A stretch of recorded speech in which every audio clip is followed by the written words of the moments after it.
Thank you, Rob. I'm Andy Bicking, the Director of Public Policy for Scenic Hudson. We love New York for lots of reasons. Everyone here in the room knows that. And the critters here in this poster are just one of those.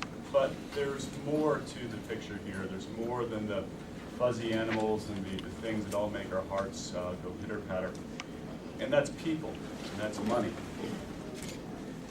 The Environmental Protection Fund provides us clean drinking water, provides us healthy food through farmland protection programs. It provides us secure communities on waterfronts, on the Hudson River, on Long Island, New York City, and the Great Lakes, through the Waterfront Revitalization Program. And it supports the regional and statewide economies. We heard a lot from the Adirondacks about the forest industry up there, and that's certainly true. In the Hudson Valley, we know that every dollar that's invested in parkland and open space will return $5 in increased spending in those communities.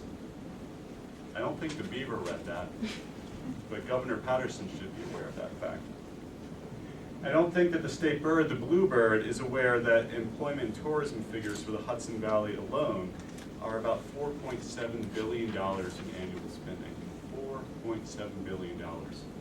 That's for an investment in the EPF this year of about $212 million. It's a great return on investment. And I don't think that bluebird knows that there are 80,000 jobs in the Hudson Valley alone tied to that industry. And I hope Governor Patterson knows what the bluebird doesn't know. I don't think that our state reptile, the snapping turtle, realizes or read the March 2010 Business Week article that stated that the best affordable suburbs in America provide evidence of the importance of parks and nature and healthy environment and quality of life.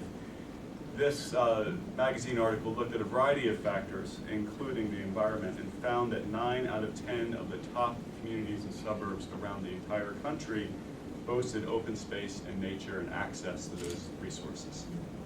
I hope Governor Patterson understands the benefit of what these investments can provide, the legislature as well. And I don't think that our state fish read the New York Times article recently that noted that a sluggish real estate market is creating unique opportunities to save land and create parks around the state. My guess is someone told Governor Patterson about that. I just don't know if he was paying attention. That's why we're here today. We need to raise this issue. There's great opportunities for New York State right now to have an effective public-private partnership that leverages public dollars and state investment with the private capital the not-for-profit community can bring to help leverage an investment in the Environmental Protection Fund. In the Hudson Valley, there are 16 conservation organizations that are working together to safeguard 65,000 acres of land in a very targeted, specific way that protect the benefits which I've just described. And I think we see that all over the state. The example that's close to my home is the Walkway of the Hudson project, which was funded through the EPF last year. This is the world's longest pedestrian bridge. It goes across the Hudson River. It's linked the city of Poughkeepsie, a very urban area, on the other side of the river, and Ulster County with a very rural area and a new state park which has been created, the Franny Reese Preserve. When you walk down the main street of Poughkeepsie today, and when you walk down the main street of Highland on the other side of the river, it doesn't look the way it did 2 years ago. The cafes are full. The mom and pop shops are bustling. The Walkway of the Hudson has brought in 500,000 visitors in the Hudson Valley region just for this one site since it opened in October. Now, we're not going to see big infrastructure investments like that on that kind of scale again, but cumulatively, what the EPF delivers for us is really remarkable. So it's about these animals, they're our friends, but it's also about our economy, it's about our quality of life, it's about the clean water we drink and the healthy food we put in our bodies. It's about our communities. Thank you. And finally, Dan Hendricks from the New York League of Conservation. Thank you. I just wanted to talk a little bit about our campaign and how we came to our messages and what you see with us today. As Rob said earlier, it's no secret that New Yorkers love their environment, and that really means all aspects of it. It means everything from our zoos, our botanical gardens, to our open space, to our recycling programs, literally every facet of New York's environment and our environmental programming. This campaign is designed to remind our state leaders of the love that their constituents have for these issues, and also to remind them of the love that they themselves should be having for the Environmental Protection Fund. Now, as Rob said earlier, where does one look for love? In the personal ads, of course. So what you'll see here is that's kind of a key concept with some of these ads. The top one there talks about how EPF is looking for a BFF, a best friend forever. The second one, EPF ISO FS LTR for NY's environment. It's not alphabet soup.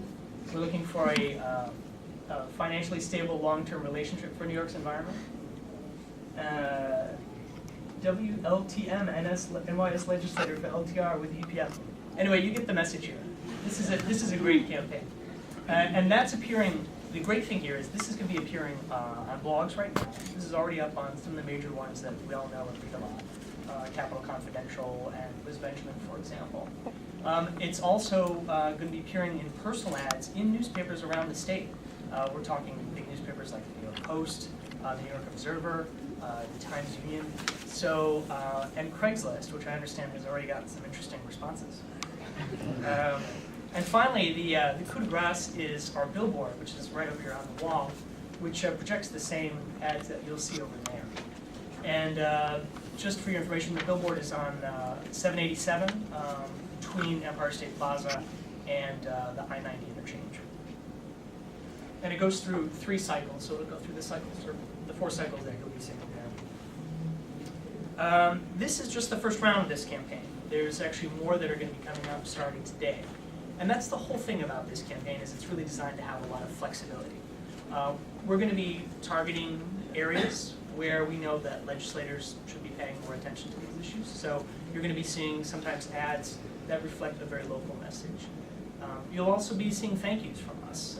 We not only intend to sort of motivate people, we also want to applaud them for the work that they've done on the EPF. Now, alongside this ads about the relationship, we also have this ad that appeared today in the Legislative Gazette, which I'm personally very excited to remind everyone who our official state animals are, which is great. And you know, New Yorkers love their environment, and that really means all of the New Yorkers, including these critters here. Now, some might say that our campaign, specifically the resign message that we see up here, is a little manipulative on behalf of our state critters. But it's been building for many years. As Rob alluded to earlier, the Environmental Protection Fund has really been under assault for many years. And whether it's the sweeps, whether it's the reductions, or whether you're seeing the severe and disproportionate cut that you're seeing this year. So the animals decided that enough was enough. So this is their chance to speak up. Finally, I wanted to encourage everyone to visit our website, which is keepprotectingny.org. And we're encouraging anyone who cares about the environment to come onto the site. And what you can do is you can take action and tell your legislators that this issue matters to you.